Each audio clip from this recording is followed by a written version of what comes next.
आज देखो दुकानें कैसी दिखेंगी, कल को कैसी दिखेंगी। आज मौसम देखो कैसा है, कल को कैसा है। सुबह सूरज देखो कैसा है, दोपहर में देखो कैसा है, शाम को देखो कैसा है। बदल रहा है, हर चीज बदल रही है। ये माया का संसार है। ये संसार को मायावी संसार बोला गया है, और इस संसार से निकालने के लिए ही संत महात्मा इस दुनिया में आते हैं।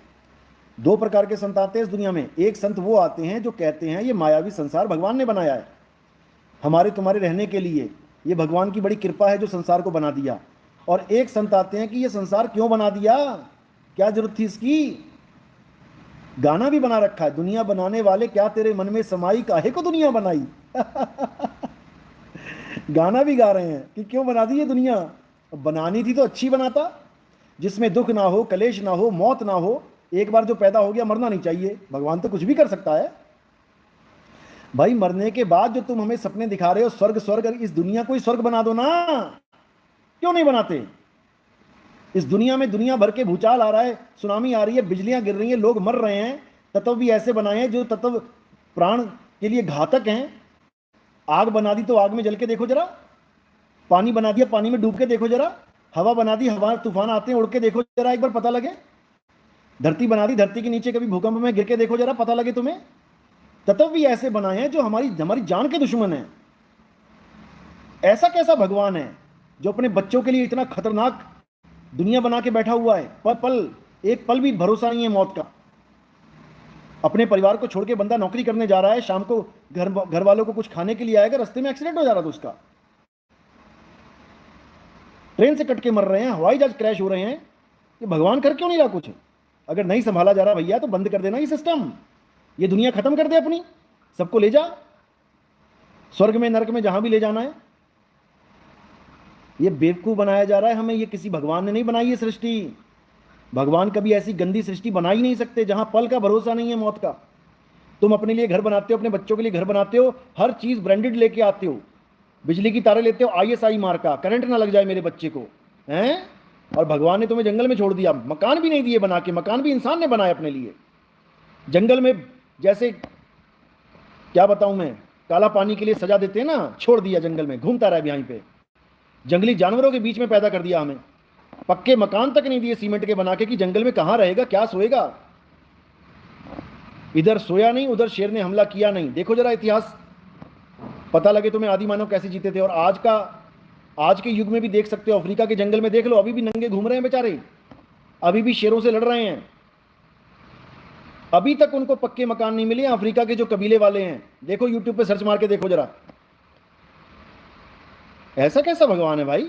खुद तो रहता है बैकुंठ लोक में, बढ़िया एकदम सोने का महल, सब कुछ बढ़िया, और हमें भेज दिया मृत्यु लोक में, हैं। इसके बच्चे हैं कि दुश्मन हैं। उसके बाद ये भी नहीं कि इस दुनिया में जब भेजा ही है तो ऐसी सेफ दुनिया बना दे कि हमें कुछ दिक्कत ना आए। तुम अपने बच्चों के लिए छोटे से छोटा भी काम करते हो तो 100 बार सोचते हो मेरे बच्चे को दिक्कत ना आए। ऐसा कैसा भगवान है जिसको हमारी दिक्कत की कोई परवाह ही नहीं है। उसके बाद पाप पुण्य की बेड़ी लगा रखी है, ये करेगा तो यहां डाल दूंगा, वो करेगा तो वहां डाल दूंगा, हैं। ये पाप करेगा तो उल्टा लटकाऊंगा, सुए चुभाऊंगा, भाले घुसा दूंगा पेट में। बता, अरे मेरे बाप का सामान है, मैं जो मर्जी यूज करूं। मेरी बाप की दुनिया है तो इस दुनिया में जो कुछ भी है वो उसके बच्चे के लिए है। तुम्हारे घर में जो कुछ भी है तुम्हारा बच्चा उसको बिना सोचे समझे यूज कर सकता है। तुम उसके पेट में भाला नहीं घोंप दोगे।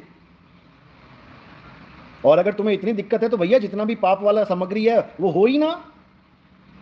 ये बंदूकें, ये गोलियां, ये बारूद हो ही ना। कौन किसका कत्ल करेगा।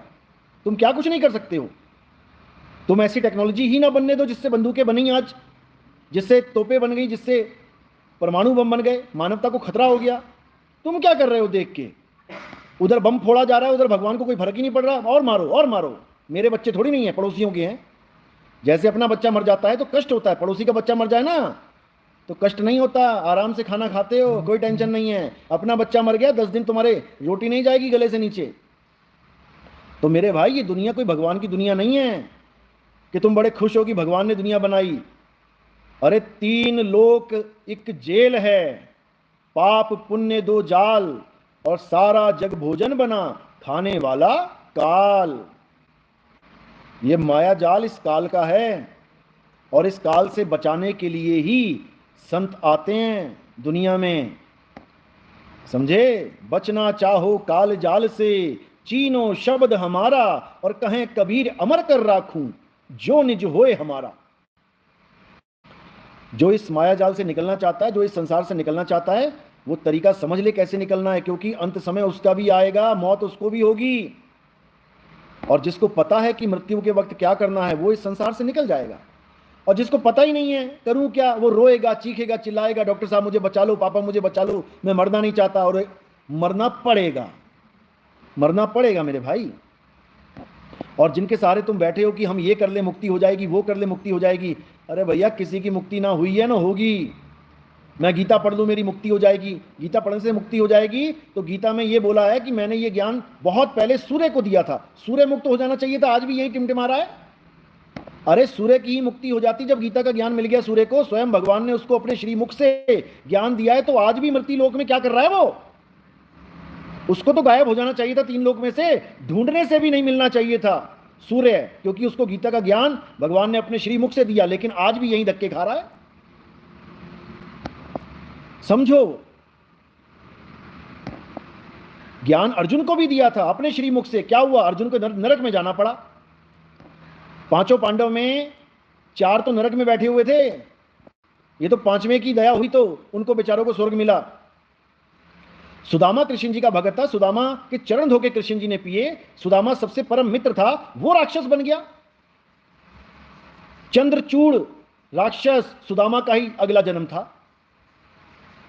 तुम सोच रहे हो भगवान कृष्ण की पूजा करके मंदिर जाके तुम्हारी मुक्ति हो जाएगी, राक्षस बन जाओगे? जब सुदामा जैसा नहीं बचा, जिसके चरण धोके 3 लोक के नाथ पान कर रहे हैं, पी रहे हैं, वो ना बचा, तुम क्या बचोगे? तुम किस खेत की मूली हो?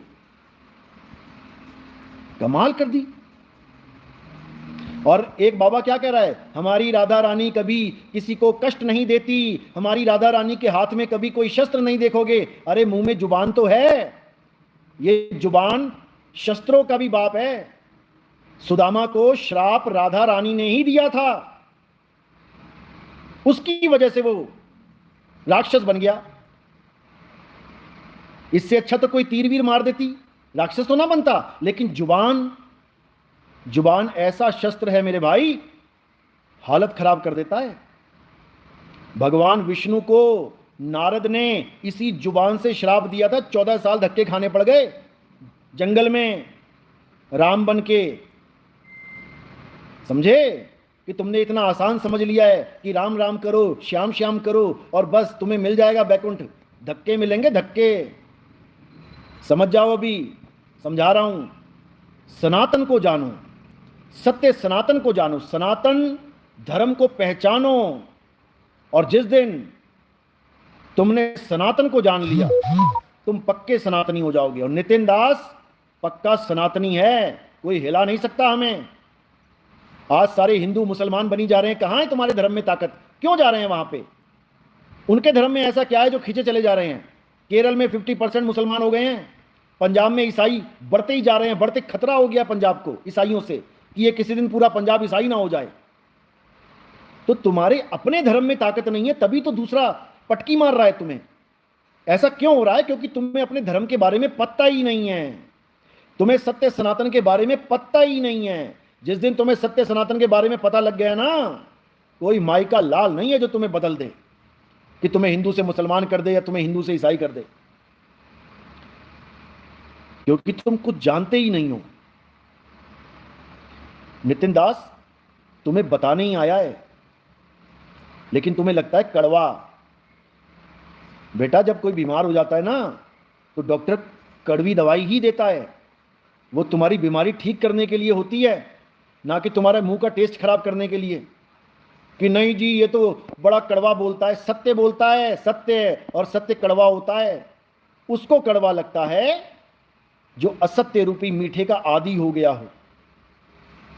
जिसको झूठ अच्छा लगता है, मीठा अच्छा लगता है, भले झूठ हो। समझे?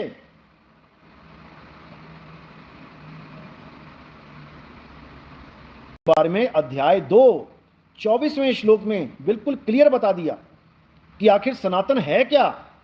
हम सोच रहे हैं हनुमान जी की पूजा करता हूं मैं सनातनी हो गया, राम जी की पूजा करता हूं मैं सनातनी हो गया, विष्णु जी की पूजा करता हूं मैं सनातनी हो गया, भोले शंकर की पूजा करता हूं मैं सनातनी हो गया। एक भी सनातनी ना हुआ, एक भी सनातनी नहीं है। जो राधे राधे जपे सनातनी नहीं है, जो राम राम जपे सनातनी नहीं है, जो हरे कृष्णा ओम नमः शिवाय ओम नमः शिवाय कोई भी देवी देवताओं का नाम जपे वो सनातनी नहीं है, नहीं है। सनातनी कौन है? अध्याय 2 24वां श्लोक पढ़ो, क्या कह रहे हैं कृष्ण जी? हे अर्जुन, ये आत्मा अछेद्य है, अशोष्य है, इसमें कोई छेद नहीं कर सकता, इसको कोई आग नहीं लगा सकता, इसको कोई सुखा नहीं सकता। ये आत्मा नित्य है, सर्वव्यापी है, ये आत्मा अचल है, अचल जो कभी चलता नहीं है, अचल यानी स्थिर है। ये आत्मा अचल है, स्थिर रहने वाला है, ये आत्मा पुरातन है, ये आत्मा ही सत्य सनातन है। समझे? ये डेफिनेशन है आत्मा की, ये डेफिनेशन है सनातन की। कौन उसकी पूजा कर रहा है जो अचल है? सब चलने वालों की पूजा कर रहे हैं। भोले शंकर चलते हैं, राम जी चलते हैं, हनुमान जी चलते हैं, एक जगह से दूसरी जगह पे जाते हैं, सब चलने वाली चीज की पूजा कर रहे हैं, सब चलने वाले आदमियों की पूजा कर रहे हैं, सब चलने वाले भगवानों की पूजा कर रहे हैं, लेकिन सनातनी एक भी नहीं है। सनातनी कौन है? जो अचल की पूजा करे, अचल जो चलता नहीं है, स्थिर है, जिसको कोई हिला नहीं सकता माई का लाल, और वो आत्मदेव है। जब आत्मदेव को जानोगे तब समझ में आएगा कि आखिर सत्य सनातन धर्म है क्या। ये भगवे चोले पहन के, ये कावड़ उठा के, ये बड़े बड़े झंडे, फलाना देवी देवता, फलाना ये फलाना वो, भाई ये सनातन नहीं है, ये सनातन नहीं है। सनातन को जानना है तो आत्मज्ञानी बनना पड़ेगा। आत्मज्ञान बिना नर भटके। अरे कभी काबा कभी काशी। मुसलमान काबे को भाग रहा है कि वहां मिलेगा खुदा मुझे, वहां करूंगा बंदगी, और हिंदू काशी को भाग रहा है, बनारस को भाग रहा है, वहां मर जाऊंगा तो मेरी मुक्ति हो जाएगी। जैसे नेपाल में देवघाट जगह है, बिल्कुल बनारस की तरह, लोग मरने से पहले पहुंच जाते हैं वहां पे कि यहां मेरी मृत्यु हो जाए तो स्वर्ग मिल जाएगा। ऐसा नहीं होता। तुम्हारी मृत्यु चाहे कहीं भी हो, उससे कोई फर्क पड़ता ही नहीं है। तुम्हारे कर्मों के अनुसार तुम्हें स्वर्ग और नरक मिलेगा, और तुम्हारे ज्ञान के अनुसार तुम्हें मुक्ति या बंधन मिलेगा। सिंपल। इससे कोई फर्क पड़ता ही नहीं कि तुम पानी में डूब के मर रहे हो, कि तुम आग में जल के मर रहे हो, कि तुम एक्सीडेंट में मर रहे हो, इससे कोई फर्क पड़ता ही नहीं। अगर तुम पुण्यकर्मी हो तो तुम्हें बढ़िया बढ़िया अच्छे अच्छे जन्म मिलेंगे, तुम पाप कर्मी हो तो तुम्हें 84 में ठोका जाएगा, तुम्हें भिखारियों का जन्म मिलेगा, कोढ़ियों का जन्म मिलेगा, हमेशा दरिद्रता दुख में जन्म गवाओगे। तो इसको अच्छे से समझ लो। नेपाल राष्ट्र एक हिंदू राष्ट्र है, यहां देवी देवताओं का बहुत सम्मान है, पूजा पाठ करते हैं लोग, लेकिन सनातन को नहीं जान पा रहे हैं। तो अब हमारा एक ही उद्देश्य है कि 9 रुपए में स्वर्ग मिलता है 1300 रुपए का चंदा चढ़ा दो और स्वर्ग मिल जाता है। ऐसा कुछ नहीं होता भाई, ऐसा कुछ नहीं होता, निकल जाओ इस चक्कर से। बिल्कुल सही। नंदुदास क्या कह रहे हैं कि अहिंसा परमो धर्म, धर्म हिंसा तथैव च, यानी अहिंसा परम धर्म है। बिल्कुल, हमें एक भी जीव की हत्या नहीं करनी चाहिए। सनातन धर्म में एक भी जीव की हत्या अलाउड नहीं है, लेकिन हिंदू धर्म में बलि प्रथा चलती है। सनातन धर्म और हिंदू धर्म एक नहीं है, दोनों अलग अलग हैं, समझ लो अच्छे से। हिंदू धर्म में बकरों की बलि चलती है। नेपाल में तो एक त्यौहार आता है, कहते हैं कि 20-20 हजार बकरों को एक साथ मार दिया जाता है। 20 हजार पता नहीं कितने बताए थे, और भी ज़्यादा। तो ये सत्य सनातन धर्म में ये अलाउड नहीं है। आज भी बहुत से महात्मा ऐसे हैं जो हिंदू धर्म में हैं, लेकिन वो सनातन धर्म के इस रूल को फॉलो कर रहे हैं। जैसे प्रेमानंद जी महाराज हैं वृंदावन में, भले वो सनातनी नहीं हैं, राधे राधे जपते हैं, भले वो देवी देवताओं की पूजा करते हैं, भले वो कहते तो आत्मा आत्मा है, लेकिन अभी भी परिक्रमा करते हैं। आत्मज्ञानी कभी परिक्रमा नहीं करता किसी पहाड़ वहाड़ की। भले वो आत्मज्ञानी नहीं है, लेकिन फिर भी वो अहिंसा का समर्थन करते हैं, वो मांस ना खाने का समर्थन करते हैं। तो इस मैटर पे नितिन दास उनके साथ है, क्योंकि जहां पर कोई भी बात सच है नितिन दास उसके साथ है। जहां पर कोई भी बात झूठ है, नितिन दास उसके खिलाफ है, चाहे वो हमारे ही पंथ के साधु क्यों ना हो जो नशे करते हैं। आपने एक वीडियो देखी होगी जिसमें मुझे लंगोटी दी जा रही है, 29 तारीख को डाली थी मैंने। हमारे देवताओं की पूजा करते हैं वो देवलोक को जाते हैं, जो पितरों की पूजा करते हैं पितरलोक में जाते हैं, जो भूत प्रेतों की पूजा करते हैं वो भूतों के यहाँ जन्म लेते हैं। इनमें से किसी की मुक्ति नहीं होती, इनमें से किसी का बेड़ा पार नहीं होता, किसी का कल्याण नहीं होता, तीनों धक्के खा रहे हैं बेचारे। देखो तुम्हारे सामने आएगा, क्योंकि ये बातें छुपाई जाती हैं, तुम लोगों को बताई नहीं जाती, क्योंकि इन लोगों का धंधा खराब होता है। इससे भगवान को धंधा बना लिया है। कौन से भगवान ने कहा है कि मेरा मंदिर बना के गल्ला रखो, मैं भिखारियों की मैं देने वाला हूं? भगवान भिखारी है कि भगवान सारी दुनिया का भंडारा भरने वाला है? मुझे तो ये बता दो, तुम भगवान से कुछ मांगने जाते हो या भगवान को कुछ देने जाते हो? गल्ले की जरूरत भगवान को नहीं है, गल्ले की जरूरत वहां बैठे पंडित को है। क्यों? क्योंकि बच्चे पालने हैं उसने। गल्ले का ढक्कन कभी भगवान खोलने नहीं आता कि मेरे भक्तों ने कितना चंदा चढ़ाया है। पंडित जी खोलते हैं कि भक्तों ने कितना चढ़ा दिया है, बिजली का बिल देना है, बच्चों की पढ़ाई की फीस देनी है, कहां से आएगी? भगवान के नाम पे काम चलता है ये, समझो बात को। किरण, अब कोई शंका बाकी नहीं रह गई गुरुजी। बिल्कुल अच्छी बात है, शंका रहनी भी नहीं चाहिए। क्या करो, ये करो, उससे क्या हो गया? ये इंटरनेशनल मुद्दा है और धार्मिक मुद्दा है, और मैं बार बार समझा रहा हूं कि ये मुद्दे कभी भी खत्म नहीं होते। जब से ये धर्म बने हैं तब से धर्म युद्ध होते ही आ रहे हैं। इतना इंसान रोटी के लिए नहीं लड़ा, इतना इंसान कपड़े के लिए नहीं लड़ा, इतना इंसान घर के लिए मकान के लिए नहीं लड़ा जितना धर्म के लिए लड़ लिया, वो भी झूठे धर्मों के लिए। सच्चा धर्म तो पता ही नहीं किसी को कि होता क्या है। झूठे धर्मों के लिए लड़ लड़ मर जाएगा। लेकिन कोई समझाए कि भैया सत्य को जान लो, वो समझ नहीं आएगा, वो समझ नहीं आएगा। और ये हर जगह झगड़ा हो रहा है, केवल वेस्ट बंगाल में ही नहीं हो रहा है, इधर बांग्लादेश में, ये यूक्रेन में भी हो रहा है, ये पैलेस्टीन में हो रहा है, ये लेबनान में हो रहा है, आने वाले समय में पूरे अरब में हो जाएगा। अभी 2-4 मिसाइलें दाग दी इजराइल ने, अभी खड़बड़ा के सब आ जाएंगे सामने।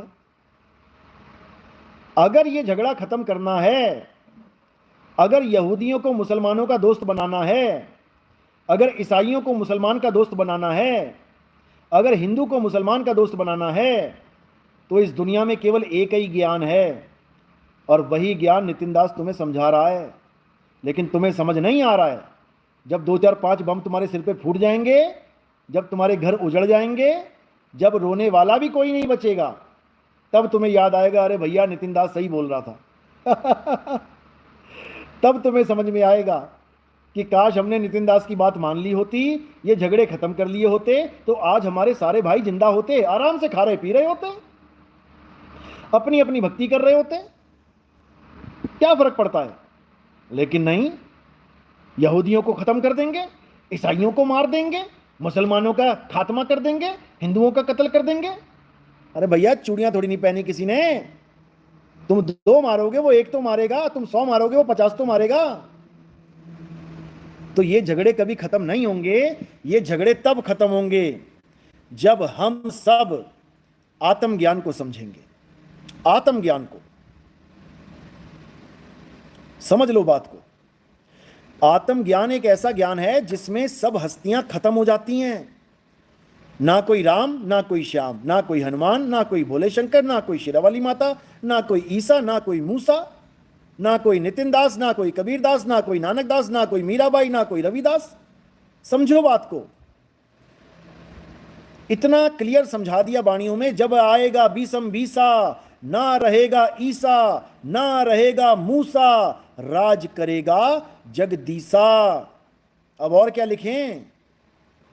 अब इस वाणी को दिखा दिखा के रामपाल जी जैसों ने क्या बोल दिया था 1995, 96, 98 में कि 2020 आने के बाद ईसा और मूसा यानी ईसाई, मुसलमान, यहूदी ये सब खत्म हो जाएंगे, सब मर जाएंगे। बताओ, उनमें से कोई खत्म ना हुआ, खुद जेल में पहुंच गया बाबा। उसी का खात्मा कर दिया समय ने, और अच्छी तरह खात्मा किया है। आज नेपाल में रामपाल जी महाराज की ये हालत है उनके पंथ की कि कहीं बैनर नहीं लगा सकते, पूरे नेपाल में कहीं खड़े होके पुस्तक नहीं बांट सकते। जो पिछले साल 1.5 साल में झंडा गाड़ दिया था नेपाल में, हर जगह 30-30 फुट के बैनर टांग दिए लोगों ने रामपाल जी के, 30-30 फुट के बैनर, दूर से दिखाई देता रामपाल गुरु खड़ा है। गुरु पूर्णिमा के दिन एक एक बैनर फाड़ दिया गया नेपाल में और कानून पास हुआ है। यानी पॉलिटिकल मुद्दा बन गया ये कि नेपाल में रहना है तो ये रामपाल की किताबें नहीं बांटनी है, ये बैनर दिखना नहीं चाहिए सड़क पे। एक भी बैनर रामपाल जी का पूरे नेपाल में नहीं है। जैसे ही पता लगता है कि कोई आ गया रामपाल का गुरगा किताब बांटने, उसी वक्त डंडे लाठियां लेके गांव वाले आ जाते हैं। ये हाल है। क्यों हाल है ये? अरे वो तो कबीर साहब की वाणी दे रहा है। क्यों है ऐसा हाल? क्योंकि वो नफरत के बीज बो रहा है, वो नफरत फैला रहा है, वो देवताओं को बिल्कुल पैरों की धूल बना रहा है और खुद को भगवान सिद्ध कर रहा है। ये हाल है नेपाल में। और जो नेपाल का मेन हेड है राम कृपाल जी, बहुत अच्छे भगत हैं ये, तन मन धन से सेवा कर रहे थे, लेकिन ऐसे गुरु की शरण में चले गए जिसने बर्बादे आलम गुलिस्ता, कहते हैं एक ही उल्लू काफी है, हर शाख पे उल्लू बैठा है, अंजामे गुलिस्ता क्या होगा। कहते हैं एक देश को डुबाने के लिए एक उल्लू काफी है, लेकिन हर डाल पे उल्लू बैठा है, अंजामे गुलिस्ता क्या होगा। तो ये हाल है। एक भी बैनर, एक भी पोस्टर नहीं लगा सकते, नहीं तो सीधे जेल, सीधे थाने में। और एक जगह तो ये स्टॉल लगा के प्रचार कर रहे थे, बाकियों को कह रहे थे काल का दूत है, काल का दूत है। उसी वक्त पुलिस आई और सबको उठा के जेल में डाल दिया। ऐसी घिग्गी बांधी हुई है इन लोगों की। इतना पैसा कमाया था इन लोगों ने नेपाल से, इतना पैसा आता था इन लोगों को, क्योंकि नेपाल राष्ट्र, ये तुम्हें लगता होगा कि गरीब लोग हैं, ये करोड़पति लोग हैं, करोड़पति। समझ लो इस बात को। जो कार तुम्हारे यहां 10 लाख की मिलती है ना, नेपाल में 50 लाख की मिलती है। लेते हैं लोग। 300% टैक्स है। आके देखो जब कभी पता लगे। तो नेपाल से रामपाल महाराज का नामो निशान खत्म कर दिया गया है। अब क्या कहा है वहां पर कि अपने आश्रम में केवल लड्डू पेड़े गुलाब जामुन बनाओ, इसके अलावा कोई बकवास करी ना तो यहां से तुम्हारा रजिस्ट्रेशन कैंसिल कर देंगे। तुम्हारे आश्रम का, जो सतलोक आश्रम यहां रजिस्टर्ड है, उसका रजिस्ट्रेशन कैंसिल कर दिया जाएगा। राम कृपाल जी को फोन करके पूछ लेना अगर तुम्हें लग रहा है कि झूठ है, क्योंकि उनके खास खास बंदे हमारे साथ जुड़े हैं जो सब अंदर की खबर रखते हैं। अभी तो उन लोग को पता ही नहीं है कि नेपाल में कितने बड़े लेवल पे हमारा ज्ञान प्रचार प्रसार चल रहा है। देखते जाओ आगे से आगे क्या होता है। क्यों? क्योंकि समय आ गया है। ये वो समय आ गया है जब पूरे संसार को एक झंडे के नीचे आना पड़ेगा।